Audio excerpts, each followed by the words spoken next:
రాజ్యసభలో బీజేపీలో విలీనమయ్యే అవకాశాలు ఉన్నాయా? ఎందుకంటే దాదాపు గడిచిన 48 అవర్స్గా దీని మీద విపరీతమైన చర్చలు స్పెక్యులేషన్స్ నడుస్తున్నాయి అండ్ ఇండికేషన్స్ వస్తున్నాయి. How far it is true అంటారు? అంటే రాజ్యసభలో విలీనం మాత్రమే కాదండి, అసలు టోటల్గా బీజేపీలో విలీనం అయిపోతుంది. ఇంకొక వారం రోజుల్లో ఒక పెద్ద పొలిటికల్ బ్లాస్టింగ్ జరగబోతోంది తెలంగాణలో అని చెప్పి ఒక ప్రచారం జరుగుతోంది.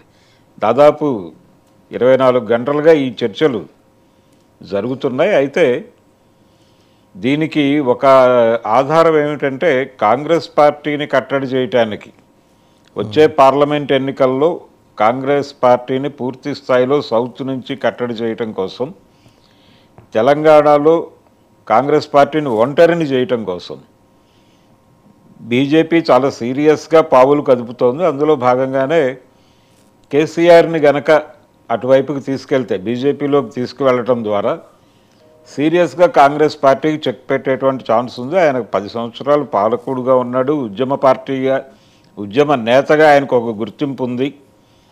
ఇవన్నీ మాట్లాడుతున్నారు కానీ ఉద్యమ పార్టీగా బీఆర్ఎస్కి ఒక గుర్తింపు ఉంది అనే దాన్ని కొంచెం విస్మరించేటువంటి ప్రయత్నం జరుగుతోంది. నా ఉద్దేశంలో అయితే బీఆర్ఎస్ బీజేపీలో విలీనము అని చేస్తున్నటువంటి ప్రకటనలు లేకపోతే ఊహాగానాలు, వీటిలో 100% వాస్తవం ఉండే అవకాశం తక్కువ అండి. అయితే ఒక రకమైన కుమ్మక్కు రాజకీయాలు ఉండొచ్చు, అంటే ఇష్యూ బేస్డ్గా కలిసి పనిచేద్దాం లాంటి కార్యక్రమాలు ఉండొచ్చు. ఇప్పుడు దీనిలోకి రకరకాల విషయాలు పట్టుకొచ్చి మాట్లాడుతున్నారు. కవిత అప్రూవర్గా మారే అవకాశం ఉందని, తద్వారా కేజ్రీవాల్ని కట్టడి చేసేటువంటి వ్యూహం బీజేపీకి ఉందని, అది ఆ గొడవ కంప్లీట్ అయిన తర్వాత మాత్రమే కవిత రిలీజ్ గురించి మాట్లాడతారని, అప్పటి వరకు వీళ్ళ అవగాహన మేరకే ఆవిడ జైల్లో ఉంటున్నారని, ఈ లెవెల్ ఊహాగానాలు కూడా నడిచిపోతున్నాయి. అయితే ఇష్యూ బేస్డ్గానే బీఆర్ఎస్ ఉనికి ఉంటుంది. బీఆర్ఎస్ ఉనికిని అక్కడి నుంచి చెరపడం ద్వారా తెలంగాణ ఉద్యమం తాలూకా ఎఫెక్ట్ని టోటల్గా కాంగ్రెస్ పార్టీకి అప్పచెప్పినట్టుగా మారుతుంది సన్నివేశం. దీన్ని పట్టించుకోవాలి సీరియస్గా. ఇప్పుడు తెలంగాణ తెచ్చిన పార్టీగా బీఆర్ఎస్కి ఒక గుర్తింపు ఉంది, ఇచ్చిన పార్టీగా కాంగ్రెస్ పార్టీ. ఇచ్చిన అనేటువంటి 2 పదాల మధ్య తెలంగాణ రాజకీయాన్ని మనం చూడాల్సి ఉంటుంది. ఇప్పుడు ఈ తెచ్చిన పార్టీని ఉనికిని చెరిపేస్తే ఇచ్చిన పార్టీయే తెచ్చిన పార్టీగా మారే ప్రమాదం ఉంటుంది. అందుకని బీఆర్ఎస్ ఉనికిని చెరిపేసేటువంటి ప్రయత్నం బీజేపీ చేస్తుందని నేనైతే అనుకోవడం లేదు. అలాగే కేసీఆర్ కూడా దీనికి అంగీకరిస్తాడు, ఇష్యూ బేస్డ్గా కలవచ్చు. ఇంకొక మాట కూడా మాట్లాడుతున్నారు.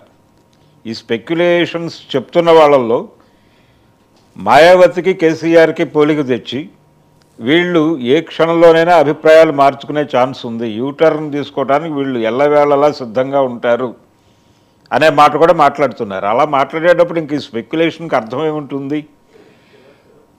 కొంత అవగాహనతో వచ్చే ఎలక్షన్స్లో బీఆర్ఎస్ బీజేపీతో అవగాహన, అంటే మొత్తం కలిసి ఒక కూటమిగా ఉండి కాంగ్రెస్ని ఒంటరిని చేయటం ద్వారా కాంగ్రెస్ సీట్లు పూర్తి స్థాయిలో తగ్గించేటువంటి ప్రయత్నం జరుగుతుంది అనేది వాస్తవం. అంటే మీరు చెప్తున్నది చాలా దూరం ఉంది కదా సార్. వచ్చే ఎన్నికలంటే ఎప్పటి మాట అది? 2028 తెలంగాణకు వచ్చేప్పుడు 2028. ఒకవేళ జమిలీ వస్తే 2026. ఒకవేళ ఇఫ్ ఎట్ ఆల్ అదే కనుక జరిగితే, it even that is also too far కదండి. 2 ఏళ్ల పాటు బీఆర్ఎస్ తన ఆత్మగౌరవాన్ని చంపుకొని, ఎందుకంటే తెలంగాణ గడ్డ మీద పుట్టిన పార్టీ, తెలంగాణ కోసం పుట్టిన పార్టీ, ఉద్యమ పార్టీ, తన ఆత్మగౌరవాన్ని చంపుకొని బీజేపీ వెంబడి కవాతు చేస్తుందా అనేది అనుమానమే. డెఫినెట్గా అలాంటి ప్రయత్నం అయితే చేయదండి. తన ఉనికిని కాపాడుకోవటం అనేది